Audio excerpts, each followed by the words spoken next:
नाशिकमध्ये मनसे ठाकरेंच्या शिवसेनेचा भ्रष्टाचार मुक्त आणि भयमुक्त शहरासाठी जनआक्रोश मोर्चा।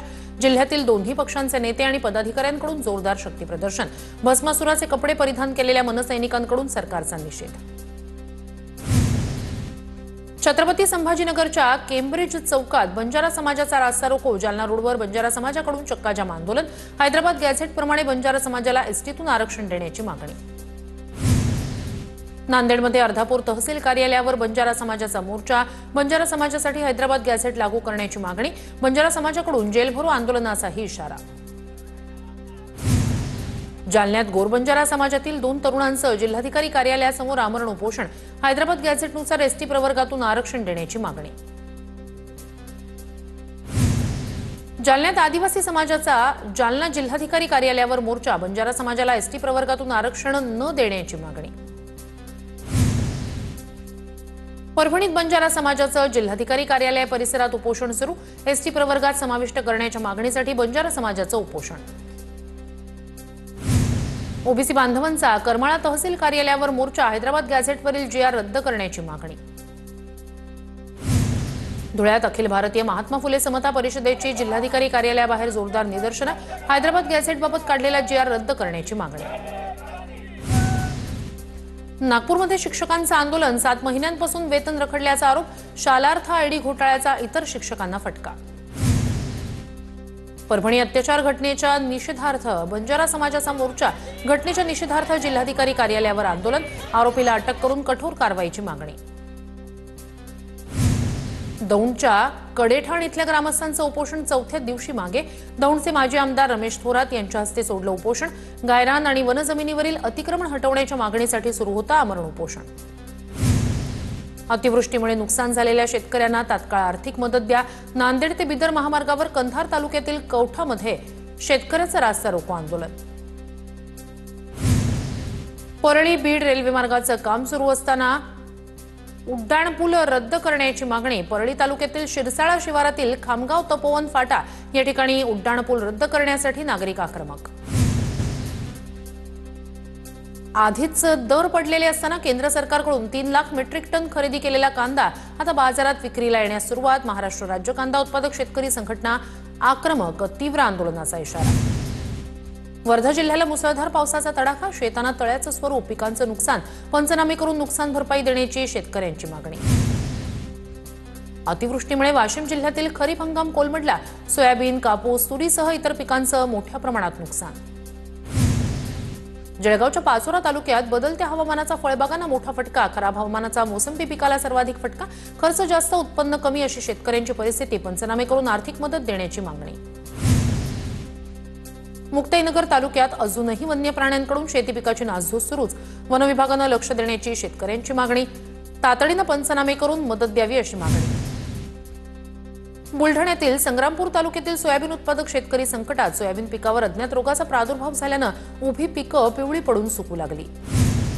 परभणीत सततच्या पावसानं सोयाबीन पिकं पिवळी पडली। उत्पन्नात घट होण्याची शक्यता। सोयाबीन पिकाचं उत्पन्न घटण्याची शक्यता।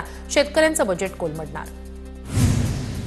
विदर्भाचं नंदनवन असलेल्या चिखलदरा परिसरात 1220 मिलीमीटर पावसाची नोंद। 4 महिन्यात 2.5 लाख पर्यटकांची हजेरी।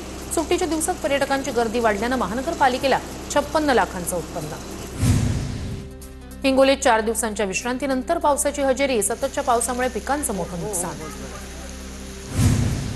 नांदेड शहरात जोरदार पावसाची हजेरी। अनेक सखल भागात साचलं पाणी। शहराजवळील आसना ब्रिज खाली तळ्याचं स्वरूप। पाण्यातून मार्ग काढताना वाहनधारकांची तारेवरची कसरत। 8 दिवसांच्या विश्रांतीनंतर परळी तालुक्यात पुन्हा पावसाचं आगमन। पावसामुळे शेती पिकांना मोठा फायदा होणार।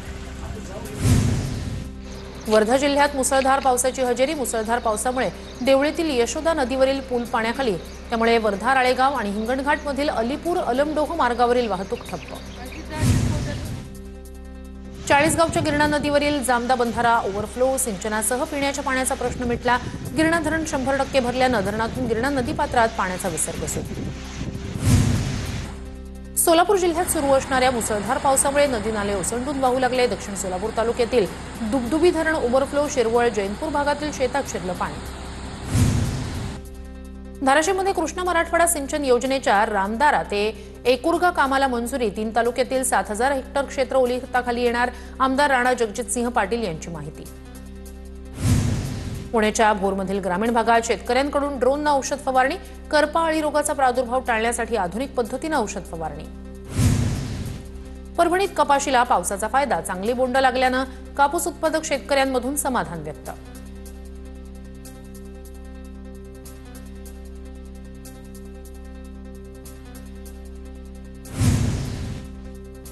पश्चिम घाटातील जैवविविधतेसाठी प्रसिद्ध असलेलं कास पठाराचं सौंदर्य खुलायला सुरुवात.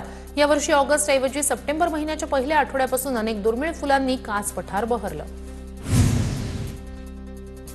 पुण्याच्या भोर तालुक्यात ई पीक पाहणी, पीकपेरा नोंदवण्यासाठी ग्राममहसूल अधिकाऱ्यांचा पुढाकार. माझा 7/12 मीच नोंदवणार मोहिमेअंतर्गत नोंदणी करण्याचं आवाहन. भंडाऱ्याच्या लाखनी बाजार समितीत बनावट बिलांचा घोटाळा, बोगस जीएसटी बिलं दाखवून शासनाची फसवणूक, एका तक्रारीवरून प्रकार उघडकीस. किल्ले सिंधुदुर्ग होडी सेवा पुन्हा सुरू, पर्यटन हंगामाला प्रारंभ.